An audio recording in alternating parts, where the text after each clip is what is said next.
Welcome to Space Matrix. Please subscribe and hit the bell icon for more updates. August 27, 2025, began like any other morning at Fairbanks International Airport. The sun crept over the horizon, casting a golden glow across the tarmac, and the world seemed peaceful, almost serene. The airport slowly came to life as it did every day, with the promise of new journeys and safe returns. The crisp Alaskan air buzzed with the familiar roar of jet engines as passengers queued at check-in counters, clutching steaming coffee cups to ward off the morning chill. Their eyes flickered between glowing departure boards and their phones, some chatting quietly, others lost in thought, all waiting for their flights to be called. Outside, ground crews moved with practiced efficiency, guiding planes into position and carefully de-icing wings to ensure safe takeoff. Their breath formed clouds in the cold air as they worked, each movement part of a well-rehearsed routine that kept the airport running smoothly. High above, air traffic controllers kept the skies safe, their calm voices a steady backdrop to the morning's activity.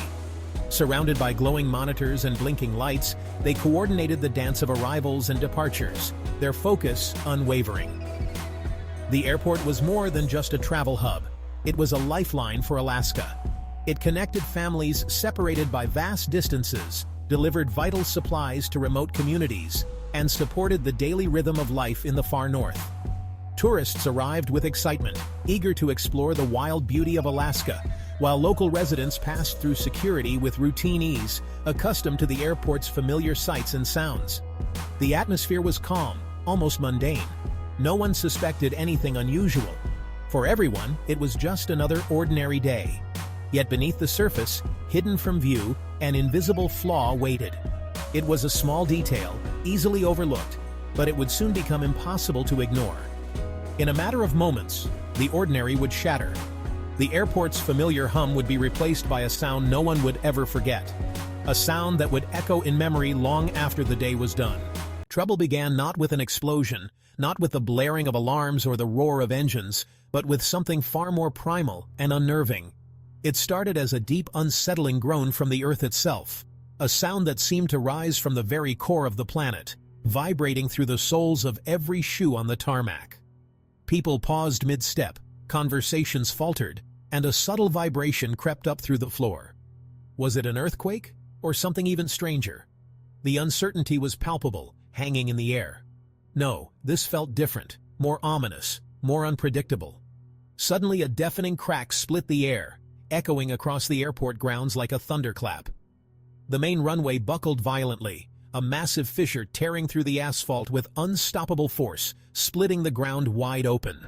Dust and debris exploded into the sky, swirling in thick, choking clouds as chaos erupted all around.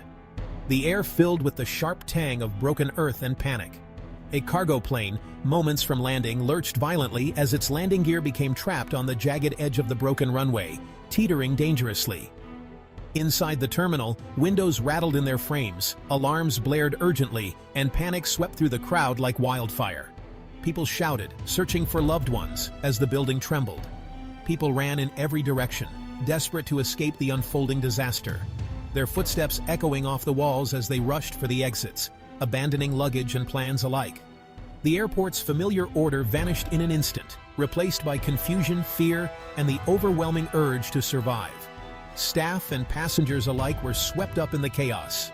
The ground, once trusted and solid beneath their feet, had betrayed them in a moment, leaving only disbelief and terror in its wake.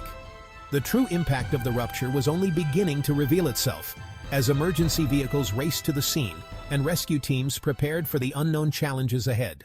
Some wonder what caused the collapse. Surprisingly, it wasn't an earthquake, but the thawing of permafrost beneath the surface. Decades-old frozen ground beneath the runway had silently weakened over time as climate change steadily warmed the soil. Hidden ice deep underground melted away, creating unstable voids and pockets of weakness. On this fateful morning, a massive ice wedge finally gave way, triggering a sudden and catastrophic slump. The runway imploded, leaving behind a 30-foot wide, 15-foot deep fissure that stretched for hundreds of yards. Engineers called it thermokarst failure, nature's raw force unleashed beneath critical infrastructure, with devastating results. There were no warnings at all. The permafrost simply reached its breaking point without notice.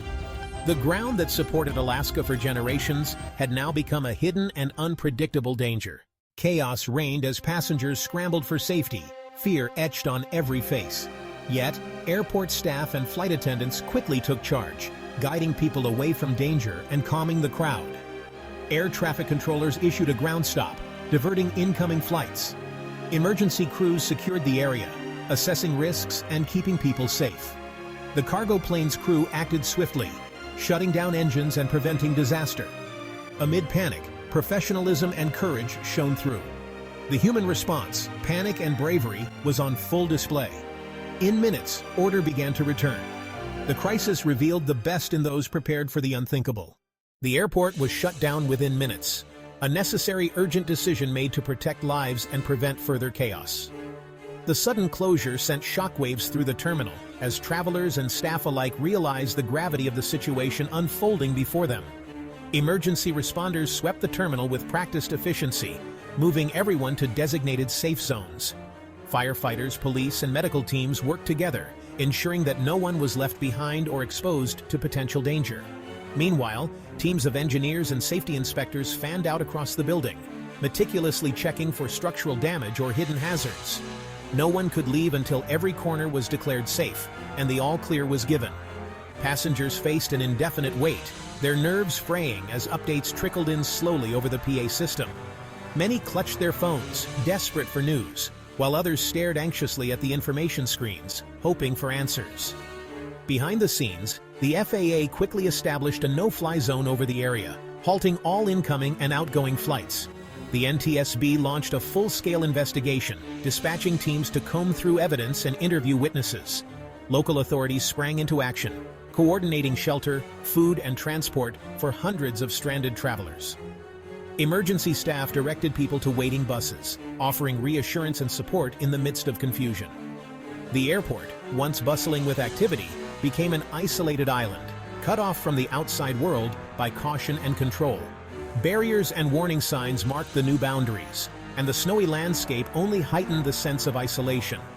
The shutdown was more than just closing gates. It was a massive multi-agency crisis response.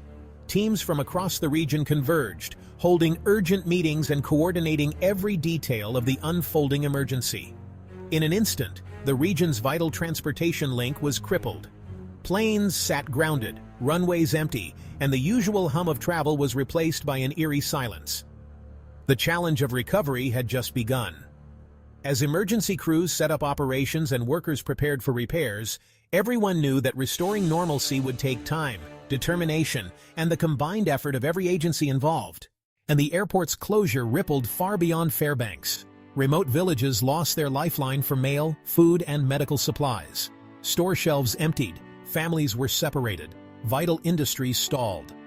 Tourists and business travelers were stranded, plans upended. The local economy suffered as hotels, tour operators, and restaurants lost business overnight. Yet the community rallied. Hotels offered discounts, residents opened homes, and volunteers stepped up. Authorities scrambled for alternatives, trucking goods, using smaller runways, and increasing river barge traffic. These were imperfect, slow solutions. The incident exposed the fragility of Alaska's connections to the outside world. One runway's failure put an entire region on hold. The Fairbanks collapse became a wake-up call for Alaska and the Arctic. Permafrost thaw was no longer abstract. It was a clear, present danger to infrastructure. The disaster spurred new engineering efforts, ground-penetrating radar, thermal sensors, and climate-adaptive construction. Runways were rebuilt with insulation and advanced technology to protect the permafrost.